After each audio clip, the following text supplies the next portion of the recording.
Aswang, kapre, tiyanak, manananggal, creatures of the night we grew up believing in.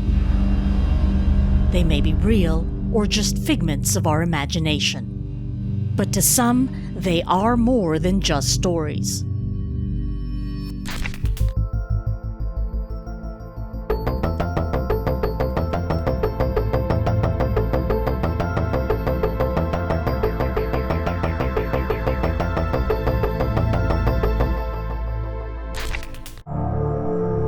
One day, while hanging out with his friends in Cavite, Renny Salor heard some unusual noises coming from the nearby mango trees. Bigla ko na lang naisip na bakit may kasama tayo dito. Ilan lang tayo. Humalakak. Takbo ako. Tayo na, magsa-uwian na tayo. May kasama tayo iba. Isang malaking tao. Punong-puno siya ng balahibo. What Renny described was a kapre, a menacing tree giant from Philippine folklore.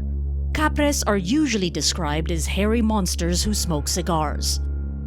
Like Renny, many Filipinos have horror stories to share. Kasi ang tatay ko natutulog sa balipapag. Binuksan namin ng bintana, yun pala binubuhat na sa ng kapre. Yung family namin, merong third eye. Bahay yun ng lolo't lola ko. Meron kami nararamdaman doon.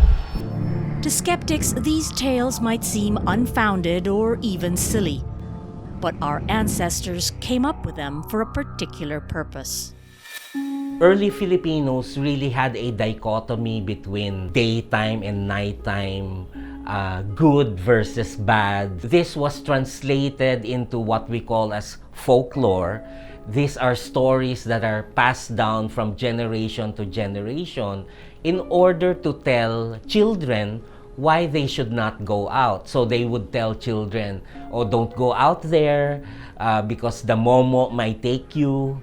Certain beliefs are imposed on children. This is what we call as socialization. But if there are creatures to be avoided outside at night, some say there are monsters that also lurk inside of us. When Maurice Risulmi was just a little boy, he found his grandmother having a nightmare. Yung one night na narinig namin siyang umuumoy.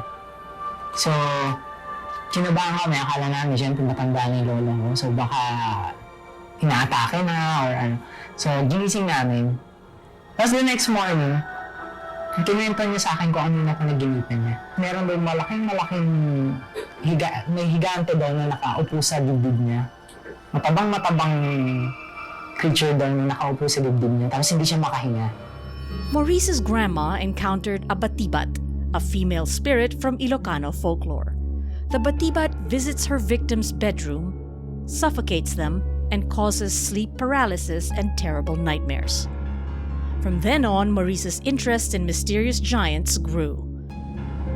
His project, drawing the creatures in the reference book, Creatures of Lower Mythology.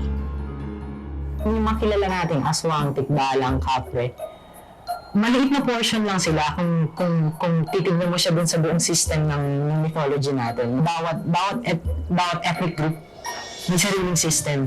Yung mga Tagaluzon, kapre is kapre. So Visayas, meron silang creature na tinatawag na agta. Same description. Parehas sa kaparehas ng kapre. Gusto ko mag-provide ng isang book na guide, reference, para siyang encyclopedia. Let's see, I'm aswang. I-present ko sa kanya ano bang features ng aswang, ano bang ginagawa ng aswang, saan ba nang galing aswang, ano bang origin nila. But in an archipelago like the Philippines, variety can be considered a disadvantage. This makes it difficult to formalize and standardize our folklore.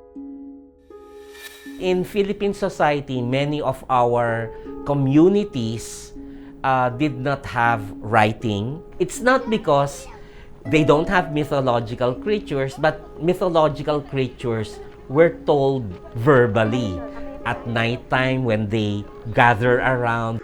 Because most of these stories are oral in tradition, it's in the nature of folklore to adapt and evolve as they get told throughout the years. The kapre, for example, the word kapre comes from an Arabic word which is kafir. Kafir are pagans. They are non-Muslims. So anyone who is a non-Muslim is branded as a kafir. So it has been transformed into a beast, a giant smoking tobacco.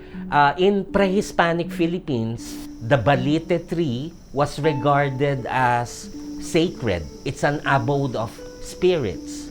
But these spirits were good spirits. But when the Spanish came, the unexplained can only be done by evil spirits because the good is done by God and it's located within the church. So the balite became an abode of bad spirits. Folklore is not just a source of scares. It can also be a source of inspiration for works of art and literature. The Philippines has a rich catalog of creatures from our folklore, but in the age of Harry Potter and Lord of the Rings, where are they? A wave of horror movies thrilled audiences in the 80s and 90s. But ask the Gen Z to watch these films now and they'll describe them as medyo hindi ganun kaganda yung animation. Here in the Philippines, there's this split mentality of what the masa appreciates and what educated Filipinos, those of the political elite, appreciate. But many of the locally produced films were good in terms of the stories. There may be technological flaws because of course, lower budget compared to Hollywood films. But I think Filipino ingenuity and creativity is there. So I think, again, it's a challenge to scriptwriters, to movie directors, to produce quality films building upon early Filipino mythological creatures. There have been several attempts to elevate our folklore and art. In Wills Protasio's Stone comic book series, Filipino folk creatures are front and center. Recent films now utilize green screen technology to scare modern audiences. In Eric Mati's The Aswang Chronicles, flying creatures known as tik-tiks bring terror to urban Manila. Recently, the Aswang flew halfway across the world to terrorize Americans in an episode of the TV series Grimm. And remember the Batibat? It was featured as villain of the week in the Netflix series The Chilling Adventures of Sabrina, though looking way thinner than the Batibat in Ilocos. And from single episode guest appearances, Filipino creatures have now been given the spotlight in their own shows. An adaptation of the popular graphic novel Trece premiered on Netflix, with big Fil-Am Hollywood names voicing the English version of the characters. And with the Aswang and Tikbalang going international, audiences will hopefully find new appreciation for our folklore, and no one will see it as Baduy anymore. And who knows, Philippine folklore could be the next $1 million earner. Ang mga ibang kultura naman, marami ring supernatural creatures. Pero tayo, papanoorin natin sila. Early Philippine communities, they valued everything that came from outside the archipelago. They will go to mainland Asia, nearby islands in the Pacific, and when they come back, they bring with them material goods coming from these places. So we call them pasalubong now. And those that come from outside are valued more than those that are locally produced.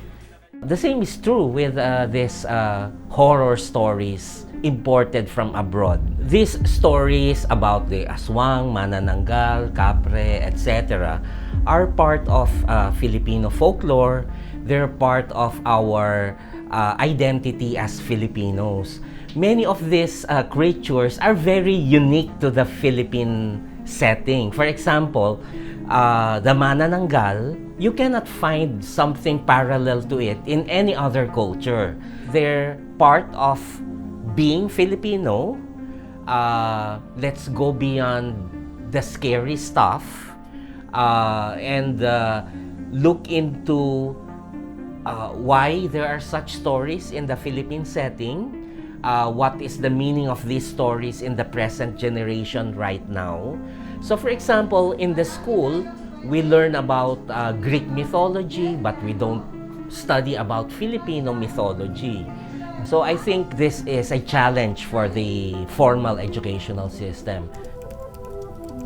As our folklore evolves, these monsters will continue to find new life and scare new generations of children. So find out for yourself. After you switch off the lights, look under your bed. You might be surprised to see something hiding there.